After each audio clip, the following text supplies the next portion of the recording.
yeah, and with interest rates, what's interesting is, so, when we were out in the cold, the inflation had gone from 6.2 in January to 7.4, right? So we had this actually to 7, 6.2 to 7, and then a 7.4. But at the time when we did that video, we only knew that it went from 6.2 to 7, right? So we're like, okay, it's a lot more elevated than what we had previously, right? So previously, inflation was right around 4% in 2021.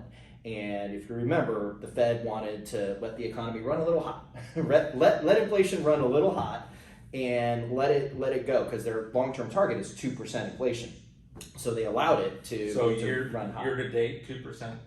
So no, their target is 2%. Right. So their goal is to have some inflation, because it makes sense to have a natural increase in prices, sure, but not where we are now. Right. So last year, their goal was, because remember, during COVID, we were at 0, right? There was no inflation, and there was even disinflation, because everything was shut down, right? So you had to actually slash prices. I remember gas was pretty cheap in 2020. There you go. Exactly. Yeah. 2020, 2021, it was, people had to slash prices in order to spur demand. To keep things going, right? So you had disinflation, right? So, or de-inflation, whatever you want to call it. Well, I mean, for instance, so if gas is at $3 or $4 a gallon, whatever, I may not be willing to take a road trip, but when it's $2.50, okay, let's go. Right. And so, to your point, they were trying to spur people to buy gas as one commodity item to look at, and so that got people, getting back in their cars, because again, we were shut down for several months. Yeah. And so nobody was driving to work, no one was driving around, everyone was afraid to go out, basically. Yeah, I mean, young people that, were just like, through caution of the wind, they were able to travel the world on pennies on the dollar, because travel was so inexpensive, right? Because they wanted people to go back out, and it was like you were just there on the edge of what was possible, and then what you had within your means, but it really gave that opportunity. Into 2021, we reached that point where we eclipsed the 2% on the inflation, but the Fed said, you know what, we might get shut down again, we don't know what's going on, so we're going to let it run a little hot, right? So they did, but the challenge has been in January 2022, this year, that's when we had the first reading, which was at 6.2%. So it ran really hot, and that's when the Fed hit the panic button and started to shut things down, right? So they were buying mortgage-backed securities and treasury bills, because when you buy, you create more monetary supply, right? So you're basically feeding the engine. Yeah, feeding the engine, right? But you needed to do that to get through COVID, because there was, one point there was 50% unemployment, right? It was just all these people have been laid off, or they couldn't work, right? So there were all of these factors. So you feed the engine, and you create all this monetary money out in the world, so that people can then use that to invest in property, plant, equipment, if you're a business, or travel, consumer consumption, all of that. So all of those things were very important, but we had reached the point where the Fed needed to say, okay, wait, we went too far, right? So now we have to shut off the spigot, which means that we had to tail back buying those mortgage-backed securities. And you couldn't just shut it off. You had to tail it back, right? Sure. So that's what they started doing at the beginning of the year. On top of that, they started raising the Fed funds rate, right, which is a short-term interest rate where banks charge each other overnight, so it's at 0 days.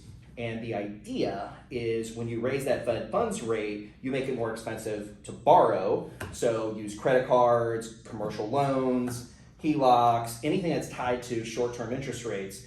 And what's happened is the Fed has gotten all the way to 2.25, right? And today we're gonna have another raise, right? So it's anywhere between 75 basis points to a full point, right? So we might be at three and a quarter by the end of this recording, right? So today is Fed Day.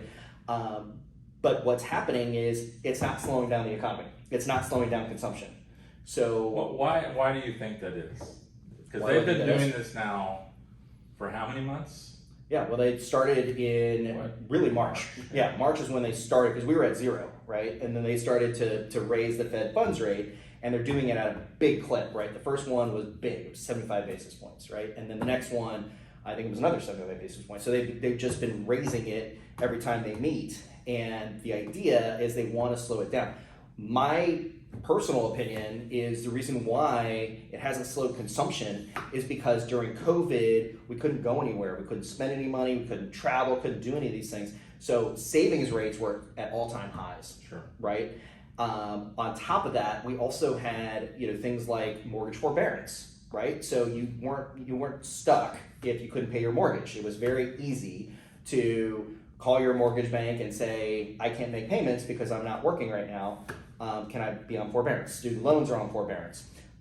You also had a renter's moratorium, right? So landlords, they had to deal with the fact that renters had the rights to not pay the landlords, right? So you have all of these artificial means that have delayed the inevitable.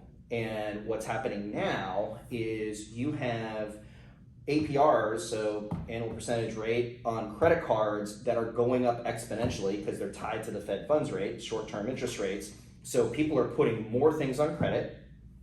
They are racking up those credit card bills. On top of that, the amount in terms of the interest that they're going to be paying is so much higher because that's affected.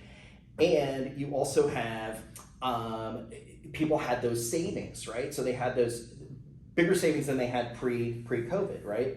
So we hadn't reached that point of the tipping point where things just crash or fall off, right? And what I mean by that is where you reach the point where you can't make the minimum payments on your credit cards. You've carved out because you've needed to buy eggs, you needed to buy gas, and you're making your minimum payments, and now you can't make those anymore. And that's where you get into defaults. And that's where you get into foreclosures. And that's where you get into all of these things, right? So I think the Fed was thinking, okay, well, if we just raise, because historically, if you raise the Fed funds rate, you're starting to choke off demand because people will just naturally not go out and consume at that same level. And companies will say, you know what, it doesn't make sense for us to invest in property, plant, and equipment right now. We're going to slow that down. Because what you do is you then allow supply to catch up, right? So that's the whole point of these exercises. But what the Fed has realized is, yeah, they've raised it so much, and inflation has only come down from 9.1 to 8.5 to 8.3. So it's stubborn.